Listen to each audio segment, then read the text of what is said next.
Hey guys, mister super is here. Mirai finally आ चुकी है और मूवी जाते जाते मिड क्रेडिट सीन में हमें कुछ ऐसा दिखा कर जाती है जिससे सभी थिएटर्स में शॉक्ड हो गई थी। तो वीडियो में आगे बढ़ने से पहले स्पॉइलर वार्निंग, अगर आप लोगों ने मूवी अभी तक नहीं देखी है तो इस वीडियो को यहीं पर रोक देना, बिकॉज आज की इस वीडियो में हम डिटेल में बात करेंगे इसके मिड क्रेडिट सीन के बारे में।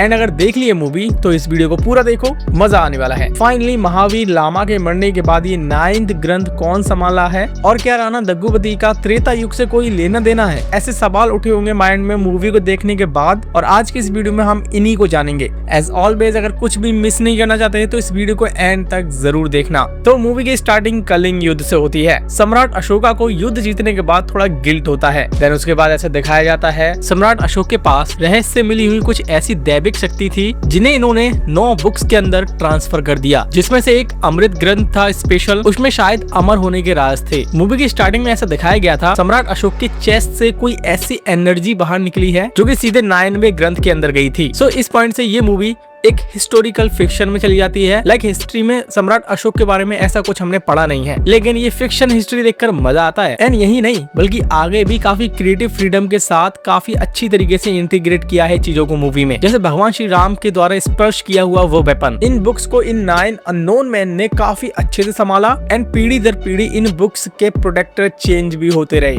जैसे कि हमने ब्रह्मास्त्र में देखा था। टाइम टू टाइम इन अस्त्रों को होल्ड करने वाले भी चेंज होते रहे थे। नाउ ज्ञान बहुत सारा था और इस ज्ञान को मिसयूज करने वाला एक विलन भी होना चाहिए। तो ऐसा ही एक खतरनाक विलन आता है महावीर लामा नाम का। अब अगर मूवी देखी आप लोगों ने तो इसके बारे में सभी को पता होगा, इसके बैक स्टोरी क्या थी, क्या हुआ था इसके साथ, एवरीथिंग। तो एंडिंग में महावीर लामा के पास ये सारी बुक्स आ गई और ऑलमोस्ट इसने सारा ज्ञान निकाल लिया था इस बुक से। तभी वेदा इसे अपने वेपन से मार देता है, लेकिन तभी हमें मालूम पड़ता है ये जो वेपन था ये कुछ और नहीं बल्कि भगवान श्री राम का कोदंड धनुष था। मिराई का जब ट्रेलर आया था तो मैंने इसका एक प्रॉपर ब्रेक डाउन लिखा था, बट कुछ रीजंस की वजह से मैं उसको रिकॉर्ड नहीं कर पाया। बट उसमें मैंने मेंशन किया था ट्रेलर में दिख रही इस वेपन का शायद भगवान श्री राम से कोई कनेक्शन हो सकता है, बिकॉज ट्रेलर में भगवान श्री राम को कई जगहों पर दिखाया गया था। एंड मैंने आप सभी ने कल की 2898 मूवी देख रखी है, उसमें भी एक वेपन दिखाया गया था जो कि अश्वत्थामा के पास था। लेकिन मूवी के एंड में ये रिवील होता है ये छड़ी कुछ और नहीं महाभारत से कर्ण का गांडीव है।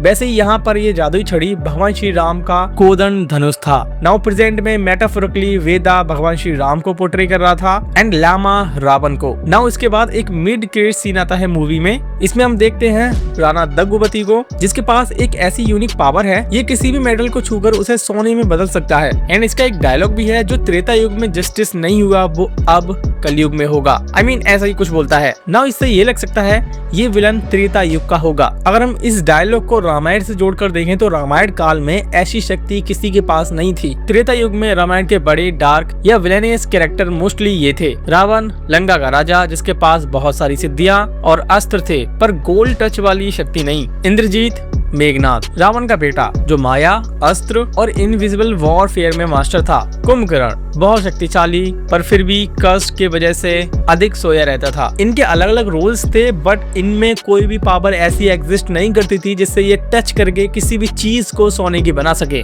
तो लगता है मिराई के मिड क्रेडिट सीन में राणा दग्गुबती का कैरेक्टर दिखाया है वो रामायण काल के किसी भी डायरेक्ट कैरेक्टर पे वेस्ट नहीं है। I mean, ये एक विलन है तो हम इसे विलन से ही जोड़ेंगे रामायण काल से। I mean, जो इसका डायलॉग था त्रेता युग में जो जस्टिस नहीं हुआ वो इस युग में मैं करूंगा ना। जितना मैं समझ पा रहा हूँ हो सकता है ये त्रेता युग के कोई विलेनियस कैरेक्टर का वंशज है। इसे अशोका की बुक से ही कोई नॉलेज मिली है। देखो सम्राट अशोक की 9 बुक्स के बारे में हमें मूवी में बताया गया था एंड ये 9 ग्रंथों को पाना चाह रहा था लामा। तो इन 9 ग्रंथों में था क्या, स्क्रीन पर दिख रहा है ना इन सब का ज्ञान। इसमें 4th बुक है उसमें धातुओं को बदलने का ज्ञान मिलता है। एंड अगर तुमने मिड क्रेडिट सीन को ध्यान से देखा है तो राणा दग्गुबती ने ओनली मेटल्स को ही हाथ लगाया था। मेटल्स के साथ साथ इंसान भी सोने में बदल रहे थे। भाई शुरुआत में मेटल्स का ही जिक्र होता है बट इंसानों को कैसे ये गोल्ड में चेंज कर रहा था, हो सकता है इसके बारे में भी इसने कुछ क्रैक किया हो। सो मेकर्स के पास एक क्रिएटिव लिबर्टी है, वो कुछ भी चेंज करके भगवान से जोड़ सकते हैं ना। ग्रीक मिथोलॉजी में ऐसा कुछ कॉन्सेप्ट हमें देखने को मिलता है। माइडस नाम का एक किंग था जिसके पास कुछ ऐसी पावर्स थी वो जिसे भी छूता था वो सोने में बदल जाता था। इसे एक ग्रीक गॉड से वरदान मिला था ऐसा जिस चीज को भी ये टच करे वो सोने में बदल जाए। ऐसा हो सकता है ग्रीक मिथोलॉजी से इंस्पायर्ड होकर इस नए विलन को इंट्रोड्यूस किया गया है। सो मिराई पार्ट 2 आएगी ये तो कंफर्म है और इसी के साथ साथ कंफर्म है इसका नाम मिराई